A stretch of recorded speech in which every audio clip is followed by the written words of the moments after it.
Two thin boards of wood, hinged together along one edge, small enough to hold in one hand. That is all it is. The wood is probably boxwood, because boxwood is dense and pale and takes a clean line. And the inner face of each board has been hollowed out very slightly, leaving a raised border all the way round like the frame of a shallow tray. Into that hollow, warm beeswax has been poured and smoothed flat with a heated blade, and the wax is dark, blackened with soot or with pitch deliberately, so that when you scratch it, the pale wood shows through underneath and the marks stand out. There is a stylus, bone or bronze, pointed at one end and flattened at the other into a small blunt paddle for rubbing the wax smooth again when you want to start over. You write with the point. You erase with the back. The whole thing folds shut face to face, so the two waxed surfaces are protected against each other, and then a cord goes round it, and a seal of soft clay is pressed over the knot. We have found them. Real ones. There is a shipwreck off the Turkish coast from the Bronze Age that went down with one aboard, a wooden folding writing tablet with ivory hinges, the oldest ever discovered, sitting in the cargo with copper ingots and glass and ebony. So the object in this story existed. People carried them for the next 2,000 years. And a young man is going to be handed one of these, folded and sealed, and asked to carry it a very long way to a king in another country as a favor. He will carry it for weeks. He will sleep with it in his bag. He will hand it over at the end of a long journey, at a feast with a smile, and he will not be able to read a word of it. Let yourself settle in. This is a story about a message, and about a man who spends his whole life not quite understanding what is being said to him. And it has some of the best flying in Greek myth in the middle of it, which we will do slowly and at altitude.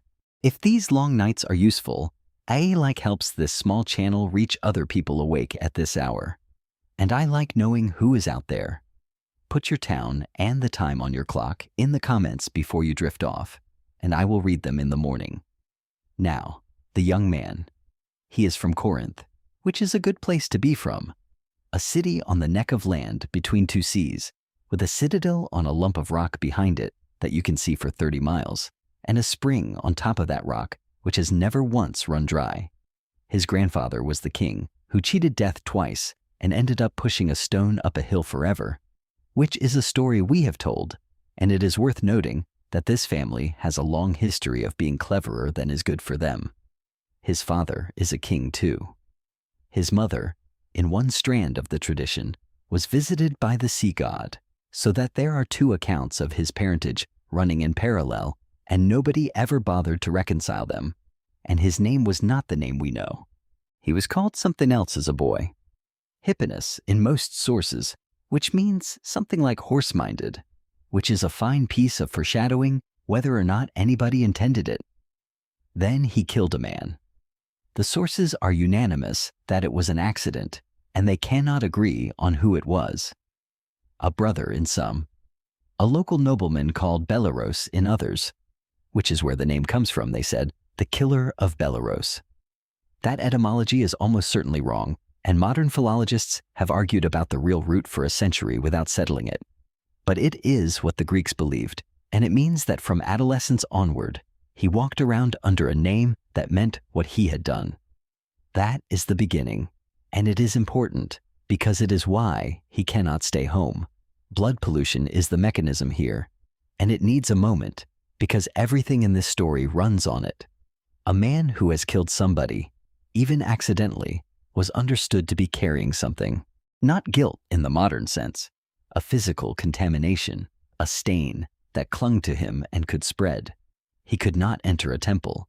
He could not touch the offerings.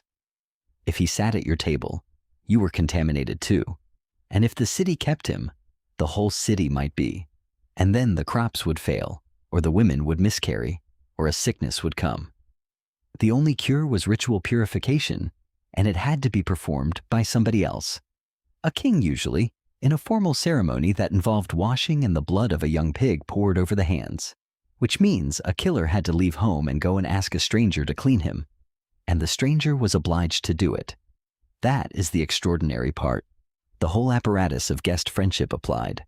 A suppliant who came to your hearth was under the protection of the god of strangers, and you took him in, and you purified him, and afterwards he was your guest and there was a bond between your houses. That is how this story begins. A young man walks out of Corinth with a stain on him and goes east and south into the Argolid, to a city with enormous walls, and asks the king there to clean him. The king does it. His name is Proitos, and he rules a city with the biggest fortifications in Greece, built of blocks so large that later Greeks assumed giants had done it. He performs the ceremony properly and takes the young man into his household and treats him as a guest for months. And that ought to be the end of it. Come inside that palace for a moment, because the atmosphere of it is the atmosphere of the whole first half of tonight. It is a Bronze Age citadel, and it is dark inside. The walls are stone at the base and mud brick above, and plastered and painted. Bulls and processions and spirals. There is a hearth in the great hall, round, with 4 columns around it, and the smoke goes up through a hole in the roof and never entirely leaves, so the upper walls are darker than the lower. There is a smell of oil burning, and of the wool that is stored in quantity in the side rooms, and of barley. And here is the thing about that hospitality which makes what follows so much worse. It was not private kindness. It was law, and it had a god standing behind it with a specific title. The greatest of the gods was called, among many other things, the God of Strangers. That was one of his offices. A traveler at your door was under his protection personally, and so was a suppliant who took hold of your knees, and so was a man you had purified. Which is why the whole first half of this story runs on a constraint rather than on a plot. Nobody can just kill him. Everybody would like to. And they cannot. Because the thing preventing it is not a guard or a law court, but a belief so deep that 2 kings in 2 countries independently decide it is easier to arrange an elaborate multi-week international murder by proxy than to lift a hand against a man who has eaten at their table. That tells you how strong the rule was. And it tells you what the story thinks of the people bending it. And the queen watches him. Her name is Theneboia, or Antea, depending on the source, and she is one of the more thankless roles in Greek myth. She falls in love with the young guest, and she says so, and he refuses her. His reason, in the oldest version, is not virtue in the abstract. It is that he is a guest in her husband's house, and the whole reason he is alive and clean is that her husband took him in. And there is no crime in that world worse than betraying the man whose bread you are eating. So he says no, and she goes to her husband and says the young man tried to force her and asks him to kill him. Now watch what the king does, because this is the hinge of the entire story, and it is a masterpiece of what a certain kind of society does to a person. He believes her. Or he decides to act as if he does, which may not be the same thing, and he cannot kill him. That is the constraint. The young man is his guest. He purified him with his own hands. To kill a suppliant at your own hearth is the one thing that brings down the anger of the greatest of the gods directly and immediately. And everyone in that room knows it. So he does something else, and the old poem describes it in a way that has chilled readers for 3,000 years. He shrank from killing him, for his heart had scruple at that. Scruple. He had scruple, and so, instead, he sent him away to a country far off and gave him tokens to carry. Baneful signs, the poem says, scratched on a folding tablet, many of them, and deadly, and told him to show them to his father-in-law so that he might die. That is the whole crime in 3 lines. He does not break the sacred law. He arranges for somebody else to break it, in another country, several weeks away, using the victim as the courier. And the queen's own story does not end there, though the epic drops her. The Athenian playwrights picked her up and gave her a whole tragedy. 2 of them, in fact, by the same author, of which only fragments survive. In that version, he does not simply sail away and forget it. He comes back afterwards, having survived Lycia, and confronts her. And in the most theatrical of the versions, he offers her a ride on the winged horse and takes her up and drops her into the sea off an island, where the local fishermen find the body, and where, in some accounts, a cult of her started. That is a nasty little piece of poetic justice, and it is very late, and it does not fit the man in the older poem at all. What is worth noticing is the pattern she belongs to, A married woman propositions a young man in her household. He refuses out of loyalty. She accuses him of assault. The man in authority believes her and arranges the young man's destruction. That story is everywhere. It is in the Hebrew Bible with Joseph and Potiphar's wife. It is in an Egyptian papyrus older than either. The tale of two brothers from around the 13th century before our era. It is in Greek myth at least 3 separate times. This one, and the story of Peleus, and the story of Hippolytus and Phaedra, which is the one that got the great tragedy. Folklorists have it catalogued as a type, and it is one of the most widely distributed narratives in the world, which is a slightly bleak thing to know about it. But it is also the reason the accusation in this story is so brief and so unexamined. The audience did not need it explained. They had heard it before, in 3 other stories, and they knew what came next. Now that passage in the old poem is one of the most argued over sentences in Greek literature, and for a reason that has nothing to do with the plot. It is the only reference to writing in either of the great war poems. Not one other mention. 2 enormous epics, tens of thousands of lines, with detailed descriptions of shields and ships and armor and cooking and burials and medicine.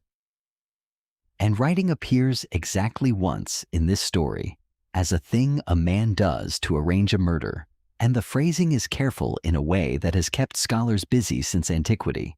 It does not say he wrote. The word is closer to scratching or drawing. Grim signs in a folded tablet. Some read that is evidence that the poet knew about writing, but that his audience did not use it much, so it had to be explained obliquely. Some think it points back to a memory of the Bronze Age scripts that were lost when the palaces fell, and that the Greek world genuinely had several centuries with no writing at all before the alphabet arrived from the Phoenicians. Others argue the vagueness is deliberate, that the poet wanted the tablet to feel sinister and foreign, a piece of technology used for treachery. What is not in doubt is the effect. A man is carrying a message he cannot read, in a medium the audience barely trusts, across the sea to a stranger, and the Greeks got a phrase out of it that survived for 2,000 years and is still occasionally used. A letter of the Bellerophon kind, meaning a message that harms the person carrying it. There are versions of the same idea all over the world. It turns up in the Hebrew Bible, where a king sends a soldier to the front, carrying instructions for his own abandonment. It turns up in Norse legend, in Persian and Indian story collections, in Shakespeare, in folk tales collected in a dozen languages. Folklorists have it as its own type. The reason it keeps recurring is not hard to see. It dramatizes the moment when you realize that literacy is power, and that a person who cannot read is holding somebody else's intentions in his hands and cannot check them. There is one more thing about the tablet, and it is a practical question that people always ask. Why not simply send the message with somebody else? The answer is that there was nobody else. And this is one of those places where a story tells you something true about the world it came out of. There was no post, nothing resembling it for centuries. A letter went with a person who happened to be going that way, and that person had to be somebody you trusted, and trust in that world meant a formal bond. A guest friend, a kinsman, a man under obligation to you. The Persians would later build the first real system, with riders and stations, and a Greek writer described it with open admiration in a sentence that ended up carved on a post office in New York, but that is centuries after this.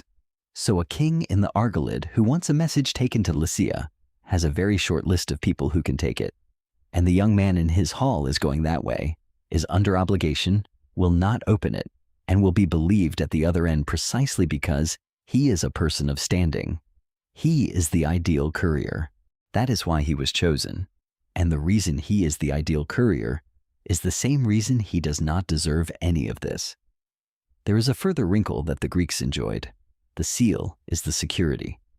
A folded tablet with a clay seal pressed over the cord cannot be opened without the tampering being visible, which is why seal stones were personal, engraved, worn on a cord round the neck or the wrist, and buried with people. Thousands of them survive. They are some of the finest small art of the ancient world. So the security system worked perfectly. The document arrived unread, unaltered, authenticated by the sender's own mark, in the hands of a courier of unimpeachable reliability. And the content was a request for murder. So he sails. Come out to sea with him, because the crossing is the last peaceful stretch he gets. The route runs south and east across the Aegean, and then along the coast of Asia Minor. And the season is right. Early summer with the north wind blowing steadily, which is the wind that takes you down that coast and makes coming back a misery. The boat is small. He is a passenger, and passengers on that kind of voyage sat where they were told and stayed out of the way. The coast slides past on the port side all day, brown and dry and enormous, with mountains coming straight down to the water in places, and long gravel beaches in others, and villages that are nothing but a dozen roofs and a boat pulled up. They put in every night. Nobody sailed after dark unless they had to. The boat itself is worth seeing, because it is the ordinary transport of that world, and nobody ever describes it. Small, open, perhaps 15 or 20 meters, with a single mast that can be lowered and a square sail, and oars for when the wind fails or the harbor approach needs precision. No deck to speak of, a platform fore and aft, and open in the middle where the cargo goes, steering with a broad oar over the quarter. The cargo is stacked amphorae, wedged upright with brushwood so they cannot shift, and there is a smell that any Mediterranean sailor would recognize instantly. Pitch from the seams, wet hemp, olive oil that has seeped from a jar somewhere and gone slightly rancid in the bilge, and under all of it, the sourness of the standing water down among the ballast stones that no one ever quite gets out. The crew is 6 or 8 men who have known each other for years and speak in fragments. The motion is a slow lift and fall with a corkscrew in it, and by the second day you stop noticing it, and by the fourth you cannot sleep properly on land. And on those beaches in the evening, with the fire going and the crew asleep, a young man sits with a sealed wooden tablet in his lap and turns it over. The seal is intact. Breaking it is unthinkable. It would be a betrayal of the man who trusted him, which is precisely the accusation he is fleeing. So he does not open it. He carries it 9 days. The country he lands in is Lycia, and it is real. And it is one of the loveliest places in the ancient Mediterranean. It sits on the southwestern corner of what is now Turkey, a mountainous peninsula that juts into the sea, with a coastline of deep bays and pine forest coming right down to the water. The mountains behind are serious ones, high enough for snow, and there are river valleys running down through them with plane trees along the banks. The people there were not Greek. They had their own language. It survives in inscriptions related to the older Anatolian languages, and it has been partly deciphered. They had their own script, and they had a social system that fascinated Greek writers because descent was traced through the mother. A traveler from the 5th century wrote that if you asked a Lycian who he was, he would name himself after his mother and give his mother's ancestry, not his father's. That is worth keeping in mind for later. The river is called the Xanthos, and there is a city on it, and the king comes down to meet the ship. And now the most sustained piece of hospitality in Greek literature happens, and it is delivered by a man who is about to be handed a request to kill his guest. 9 days of feasting. That is the poem's number. 9 days, and an ox killed on each of them, and the whole apparatus, the washing, the oil, the fresh clothes, the seat by the fire, the best portions, the wine. And in all 9 days, he does not ask his guest a single question about who he is, or where he comes from, or why he has come. That is not carelessness. That is the rule, and it is stated elsewhere in the same poems. You feed a man first and you ask afterwards, because asking first implies the answer might change the welcome. On the 10th morning, at dawn, the king asks, and the young man hands over the tablet. Picture the reading, because the poem does not describe it, and it is the best silence in the story. An old king in a hall in the early morning, with the fire low, a cord cut, 2 boards opened out flat, dark wax with pale scratches in it, catching the light from the doorway, and a young man standing in front of him, waiting politely, with no idea. The king's son-in-law wants him dead. The king has just spent 9 days feeding him. And the same law that stopped the first king from doing it himself now stops the second one just as completely. The young man has eaten at this table for over a week, and he is under protection, and there is no version of this in which a guest gets killed in the hall. So the second king does exactly what the first one did, which is to arrange it at one remove. He sends him to kill something, and here is where the story turns into the thing everybody actually remembers, and where it stops being about letters and starts being about a horse with wings. The thing he is sent to kill lives in the mountains inland, and it is the strangest monster in Greek myth, and it is strange in a way that is worth being precise about. The old poem describes it in one line, and the line is famous.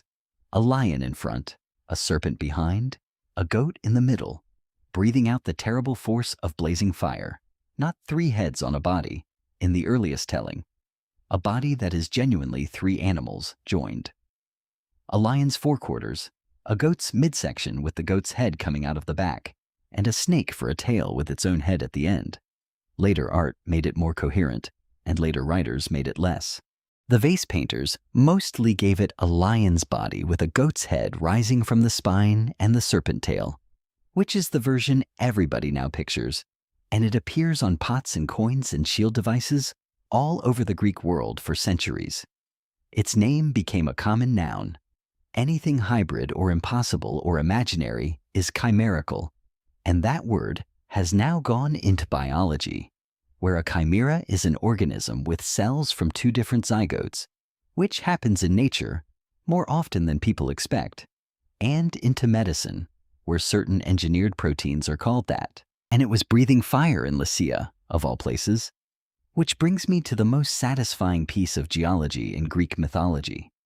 On the Lycian coast, on the slope of a mountain above the sea, in a place the ancients called Yanartas, and which is still called that, meaning burning rock, there are flames coming out of the ground. Not a volcano. Small flames, a couple of dozen of them, sitting in cracks in a rocky hillside among the scrub and the carob trees, burning steadily, and they have been burning continuously for at least 2,500 years. They are fed by methane seeping up through the rock from deep underground, and the gas mixture is unusual enough that geologists still study it. Sailors used the flames as a navigation mark. There was a temple to the fire god there, and the ruins are still on the site. You can walk up to them today. It takes about 20 minutes from the road. In daylight, they are almost invisible. At night, the hillside glows.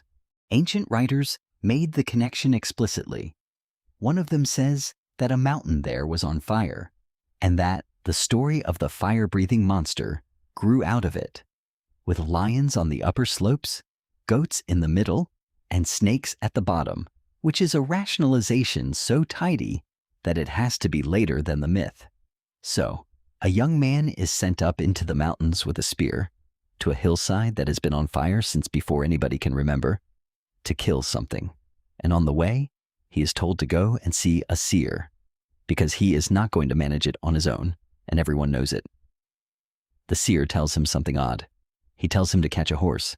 The seer he goes to see is named in the sources, and he is worth a moment, because his advice is the strangest kind of help in the story.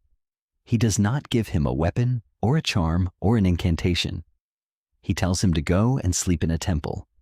That is a real practice, and it was one of the most widespread religious activities in the Greek world. You went to a sanctuary, you made an offering, you were purified, and then you lay down and slept in a designated part of the precinct. And the god came to you in a dream, and what you saw was the instruction. It was used for illness above everything else. There were sanctuaries all over Greece where the sick came and slept, sometimes for several nights running, and the records of what people dreamed and what happened afterwards were carved on stone tablets and set up for visitors to read. Some of those inscriptions survive, and they are extraordinary reading. A man dreams that the god cuts open his abdomen and stitches it up, and wakes healed. A woman who has been pregnant for 5 years dreams and gives birth in the morning. That is what the young man is sent to do. Go and lie down in the goddess's precinct and see what she says. To ancient listeners, this meant that the whole encounter with the horse begins with an act of submission rather than of daring. He does not go out and find the animal. He goes and lies down on a stone floor and waits for a dream, which is the least heroic possible way to acquire the most spectacular mount in mythology. Now, where the horse came from. When the snake-haired woman was killed and her head taken, the blood that ran out of her produced two things, and one of them was a white horse with wings. Its name is built on a Greek word for a spring. And there is a reason for that, and the reason is the loveliest small detail in this whole subject. Wherever it struck its hoof, water came.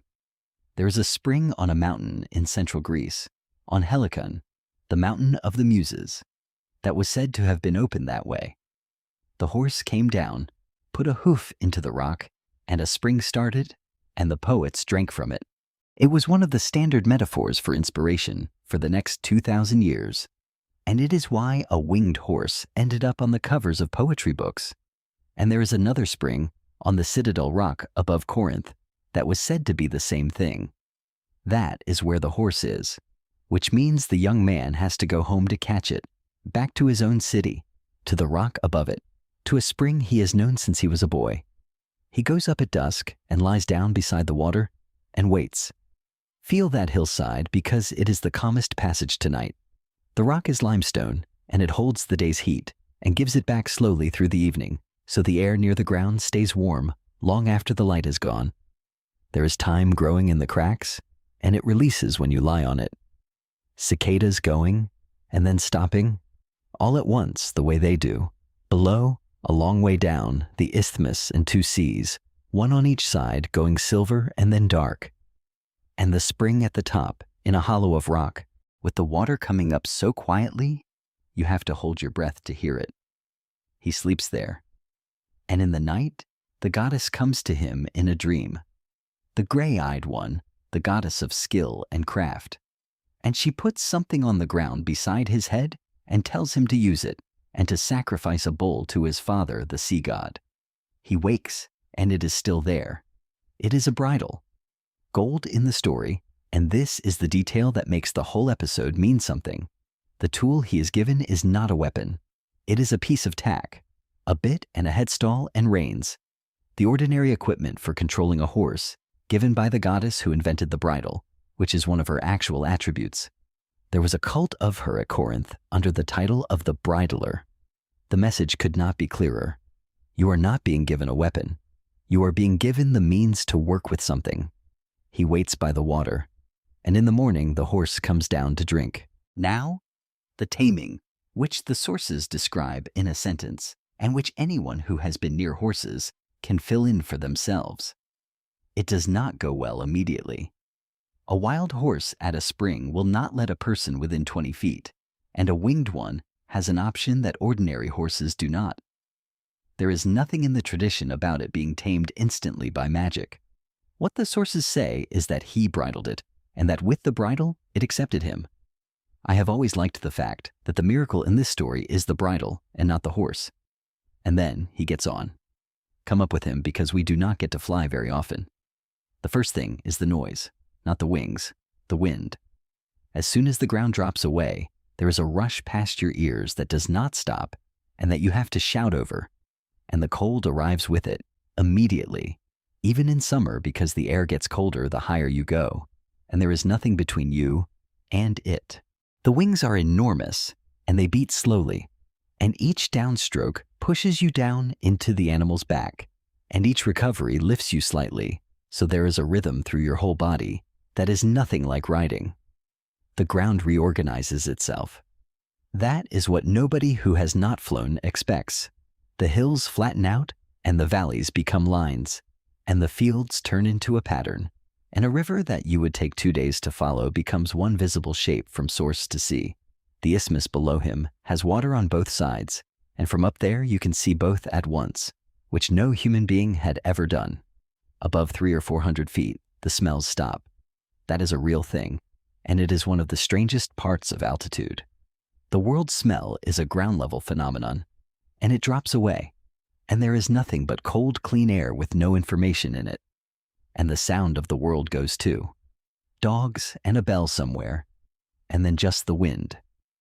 He flies south and east, down the islands, over the same water. It took him 9 days to cross by ship. And there is a thought that comes to a man in that position which the sources never mention, and which I cannot stop having. He could have gone anywhere.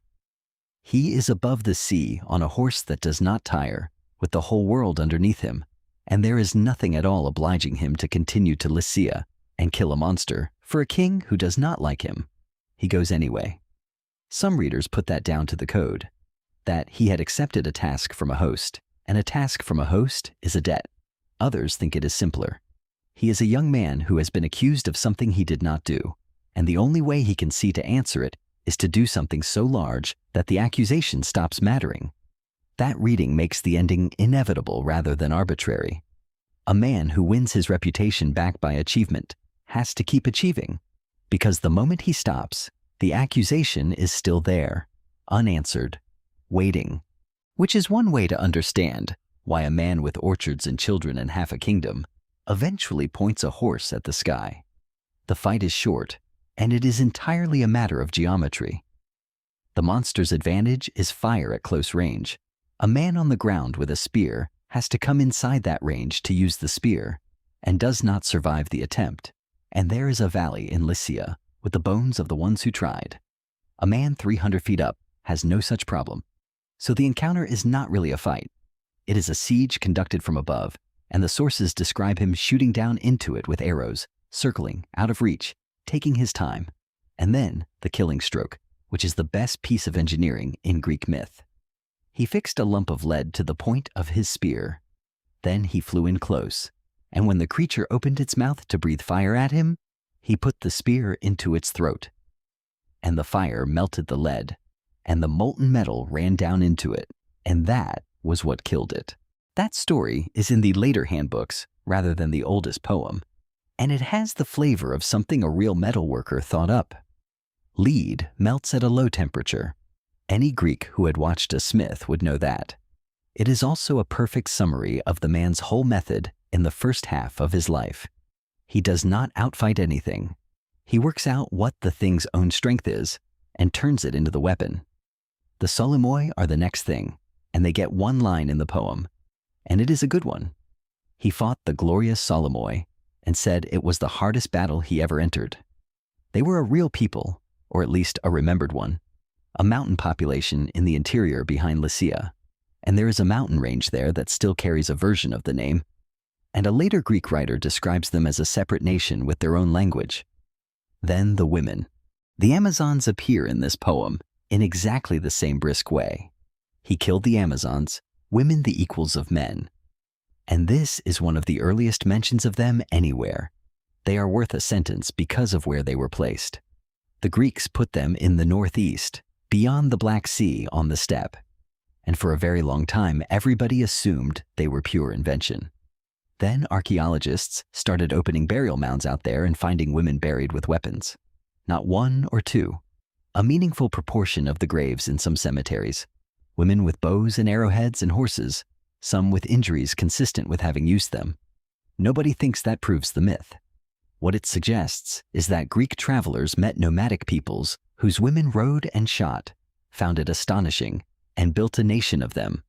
He goes back down the valley and reports, and the king sends him out again, because that is what happens when a plan to have somebody killed fails. You try the next thing.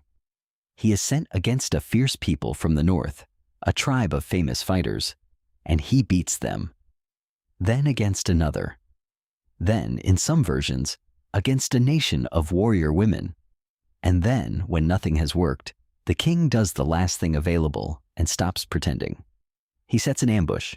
He picks the best men in the country and hides them along the road, and they wait for the young man to come back through, and they attack. And not one of them goes home. That is the poem's line, and it is delivered flatly. He killed them all. At which point, the old king does something that the poem describes in a single beautiful phrase, and that I would put near the center of tonight. He recognized the brave offspring of a god. He works it out. 4 attempts to have a man killed, and 4 failures is not luck. It is a statement about who the man's father is, and whose side the gods are on. And having read a letter asking him to arrange a death, He does the opposite. He keeps him there. He gives him his daughter. He gives him half the kingdom. And the poem specifies the arrangement, that the Lycians cut out for him a piece of land, the finest in the country, orchard and plowland for him to work, which is, when you look at it, the correct ending. A young man who left home with a stain on him and a false accusation behind him and a death warrant in his luggage ends up with a wife, 3 children, an estate of orchards and wheat fields, and a nation that likes him. He has everything. And now we come to the second half, and it is much shorter, and it is where the story stops being an adventure and becomes something else entirely. The oldest source gives the collapse in 5 lines, with no explanation, and the abruptness is the whole effect. It says, "But when he too came to be hated by all the gods, then he wandered alone over the alien plain, eating his heart out, avoiding the paths of men." And it says the war god killed one of his sons in battle, and that the huntress goddess, in anger, killed his daughter. That is it. There is no reason given. A man who had everything is suddenly hated by all the gods. His children are killed, and he is walking alone in an empty place, avoiding people. The name of the plain is worth having, because it is a pun in Greek. The Aleian plain, the plain of wandering, or the plain of straying. And it was also a real place, a flat, hot, largely empty stretch on the coast of Cilicia, further east along that coast, where a couple of rivers come down and the land goes level and there is very little on it. Whether the name came from the myth or the myth from the name is one of those questions nobody can answer. Later writers were not willing to leave the gap unexplained, and they filled it. And what they filled it with is the part everybody now knows. He tried to fly to the top, not to a mountain, to the actual dwelling of the gods. He got on the horse and pointed it up and kept going, on the reasoning that a man who had done what he had done belonged there. And nothing dramatic happened at first, and that is what makes the later versions good. The king of the gods sent an insect, a gadfly, the kind that torments cattle in summer that lands on the flank and bites, and makes an animal kick and bolt. It stung the horse under the tail, and the horse threw him. The most magnificent ascent in Greek mythology is ended by a horsefly. There is a detail in the later versions that makes it stranger, and I have not been able to decide what to do with it. The horse was not punished. It threw him because it was stung, and it kept going, up, all the way, and arrived without him, and was taken in and stabled and given a job. In the fullest version, it becomes the animal that carries the thunderbolts. It lives in the stables of the king of the gods, and brings him his weapons when he needs them, which is a good position for a horse. So the creature that came out of a monster's blood, that opened springs with its feet, that was caught with a bridle a goddess left beside a sleeping man, gets everything the writer wanted. Some readers take that as the sharpest point in the whole story. The horse belonged up there and the man did not, and the difference between them was never courage or merit, but simply what they were. Others read the gadfly as the joke it obviously is, that the gods did not consider him worth a thunderbolt and used an insect, and that being defeated by something you cannot even see is the most humiliating form the punishment could take. And a third possibility, which the oldest text quietly permits, that the horse threw him because a horse stung under the tail throws whoever is on it, and that there was no divine intervention at all, and that a man simply fell off. And he fell. Some versions have him die of it. Most do not, and the version that lasted is worse. He survived the fall and was crippled by it, and went blind, or nearly, and lived out his remaining years lame and alone, walking on a flat plain, avoiding the roads. And the horse went on up without him, and was stabled in the sky and became a constellation, which you can still see from the northern hemisphere in autumn, a large square of 4 stars with a line coming off the corner. One of the easiest shapes to find up there. He is not in the sky. The horse is. Sit with that ending, because it is unusually cruel even by the standards of this material, and there are 3 ways to take it. The first is the plain one, and it is the one the tragedians took. This is a story about pride. A man is given extraordinary help by the gods. A bridle, a horse, victories, and mistakes the gift for a quality of his own and tries to take the last step, and the gods put him down. There was a whole play about it in Athens by the same playwright who wrote about the woman in Egypt, and it is lost. But we have enough fragments to know that it staged the flight and that the machinery required for it became famous. A man on a horse suspended over the stage, which the comic poets mocked mercilessly. The second reading is more interesting, and it starts from the older text. The oldest version does not have the flight to heaven at all. It has only the sudden hatred of the gods and the wandering, and if that is the original, then the flight was invented later to explain a story that already had a broken hero in it, which raises the possibility that the point was never pride. The poem that tells it is being told by a Lycian at Troy generations later as family history, and it is told of all things in the middle of a battlefield conversation about ancestry and about the transience of everything. The third reading is the one I find hardest to shake. Look at what actually happens to him. He is falsely accused and cannot clear his name. He is sent to die and does not know it. He is sent again and again by people smiling at him. He wins everything, and then his son is killed and his daughter is killed, and there is no reason given. And then he walks alone, avoiding the paths of men, eating his heart out. That is not the biography of a man punished for arrogance. That is the biography of a man to whom things kept being done, and who at the end could not be around people anymore. The old poem does not moralize about it. It just puts it there, 5 lines, and moves on to the next thing. And the reason the poem puts it there is the best framed piece of storytelling in either epic. So let me give you the setting, because it changes everything. We are on the plain outside Troy, 2 generations after all of this. 2 men come out of the lines toward each other in armor, intending to fight. One is a Greek and one is a Lycian, one of the allies who came from that same country in the southwest of Asia Minor to fight for the city. And before they engage, the Greek asks him who he is. That is the convention, and it is not a courtesy. You need to know, because if your families have a guest bond, you cannot fight, and both men know it. And the Lycian's answer begins with one of the most famous images in Greek poetry, and it is about leaves. He says, "As is the generation of leaves, so is that of men. The wind scatters the leaves on the ground, and the forest puts out others when spring comes round. So one generation of men grows and another passes away." And then he says, "But if you really want to know my ancestry, and many men know it," and he tells the whole story we have just heard. Corinth, the king, the queen, the tablet, the 9 days of feasting, the monster, the solimoi, the ambush, the kingdom, the daughter, the orchard land, and the wandering. He is the grandson. He is telling the story of his grandfather's rise and ruin as a formal introduction, in armor, in the middle of a war, to a man who is about to try to kill him. And the Greek listens, and then throws down his spear.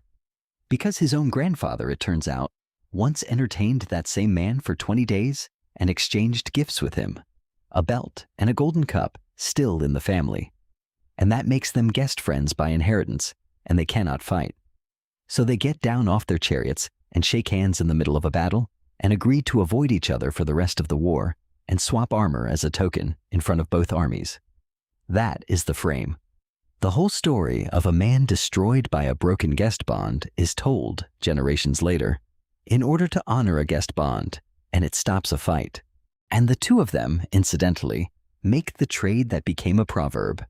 One set of armor is bronze and one is gold, and the poet notes dryly that the king of the gods must have taken away one man's wits, because he swapped gold for bronze, 100 oxen's worth for 9. The Lycian who tells it dies later in the poem, and his death is one of the great scenes. His own divine father watching from above, wanting to save him, and being told he cannot, and weeping tears of blood onto the ground. And afterwards, 2 gods carry the body home to Lycia. The twin brothers sleep in death, lifting him out of the dust and taking him across the sky to his own country, where his people wash him and bury him and raise a mound with a stone on it, which is where the family we have been following tonight ends. with a grandson carried home by sleep, having spent his last conversation telling his grandfather's story to a stranger. There is one more thread, and it is the local one, and it is the reason any of this survives at all. He was a real cult figure in Lycia, not a Greek import. The Lycians had their own version of him and worshipped him, and there are Lycian coins with the winged horse on them, and inscriptions. In the great tombs cut into the cliffs there, and those tombs are extraordinary, house-shaped, carved directly into vertical rock faces with pillared fronts, standing above the valleys. There are reliefs with the rider and the horse on them. The city of Xanthos was real, and it was excavated in the 19th century, and a good deal of it is in the British Museum, including a monument covered in reliefs whose subjects the archaeologists are still arguing about. The people of that country traced descent through the mother, and they had a story about a Greek stranger who came and was tested and married the king's daughter, and whose line became the ruling house. That is what this myth may have been for, underneath everything. A charter, an explanation of why a particular family in a particular country had the right to rule, dressed up over centuries with a monster and a horse. Some scholars read the whole thing that way, as a piece of dynastic legend fitted with Greek costume when the two cultures met along that coast. Others point to elements that look older and Eastern. A hero, a hybrid beast, a divine mount, a king who sets impossible tasks. And note that the pattern turns up in Anatolian and Near Eastern material well before it turns up in Greek. Probably it is both. Nothing in this material has a single origin. One last thread, and it is the one that tells you the story is still moving. The phrase survived, not the story, the phrase. A bellerophonic letter is a term still occasionally found in English, and it means a document that harms its bearer. Byzantine writers used it. Medieval Latin writers used it. Renaissance humanists used it and expected to be understood. And the underlying situation has kept happening because it is not really about myth. It is about the gap between the person who can read and the person who cannot, or the person who knows what is in the file and the person who is carrying it. The pattern turns up in the ancient Persian story of a message sewn into a slave's scalp. It turns up in a Norse saga with runes carved on a stick. It is in the Arabian Nights. It is in Shakespeare, where two courtiers carry a commission to England without knowing that the name in it has been changed to theirs. It is in every institution where somebody hands you an envelope and says, "Take this to the third floor." To ancient listeners, this meant something about literacy and power in a world where reading was rare. It means something slightly different now, in a world where almost everything decided about a person is written down somewhere they cannot see. Now let me come back to the object we started with, because I have been holding one thought about it all night. He never read it. That is the part that stays with me. Nowhere in any version of this story does anybody tell him what was in that tablet. The king in Lycia read it. He knew. And he said nothing. Not during the monster, not during the campaigns, not during the ambush, not at the wedding, not in the years of orchards and children afterwards. Which means there is a version of this man's whole life in which he never once found out that his host in Argos had tried to have him killed, or that the 9 days of hospitality on the Xanthos were 9 days of a man deciding what to do about a murder request. He walked around inside somebody else's plot for years, being congratulated. And when it all came apart at the end, the son, the daughter, the plane, the walking alone, nobody had explained any of the earlier part to him either. That, I think, is the actual subject underneath the horse and the fire and the flight. Not pride. It is a story about a man who is never told what is being decided about him, and there is an odd small mercy in the shape of it. The two kings both refuse to kill him, both of them for the same reason, because the law of the guest is stronger than what they want, and because they are frightened of it, and because, despite everything, it holds. Two men who each want a young man dead cannot bring themselves to do it and pass the problem along, and in the end, the second one gives up and gives him a kingdom instead. The system worked, badly, cynically, at one remove, with a great deal of cowardice. But it worked, and he lived. And 2 generations later on a battlefield, the same rule made 2 men who were about to fight put down their weapons because of a cup and a belt exchanged by their grandfathers. That is the thread this whole thing hangs on. A set of obligations about how you treat somebody who arrives at your door with nothing. Let it all settle now, and let us finish where we can be still. Go back to the rock above Corinth, at the spring, at night. It is the only place in this story where he was happy without knowing anything was going on. The stone is still warm under your back. The time releases when you shift. The cicadas have stopped for the night, and the only sound is the water coming up into the hollow, very quietly, the way it has done for however many thousand years, and the way it did all through the classical period, and the way it still does. That spring is still there, on that rock, above that city, and you can walk up to it. Below, on both sides, 2 seas going dark. The bridle is on the ground somewhere near your head, and there is nowhere to fly to, and nothing to catch, and no message to carry to anybody. Above you, the sky has cleared, and it is autumn. And there is a great square of 4 stars standing high in the south. A horse, upside down as the Greeks drew it, with no rider on it, and no bridle, grazing across the top of the night. He is not up there, and he did not need to be. Whatever was decided about you today by people who did not tell you, let it be decided. There is nothing to open, nothing to read, nothing to carry, and no seal to break. Let your hands come open. Let your shoulders go down into whatever you are lying on. Breathe out slowly, and let the next one arrive without being asked for.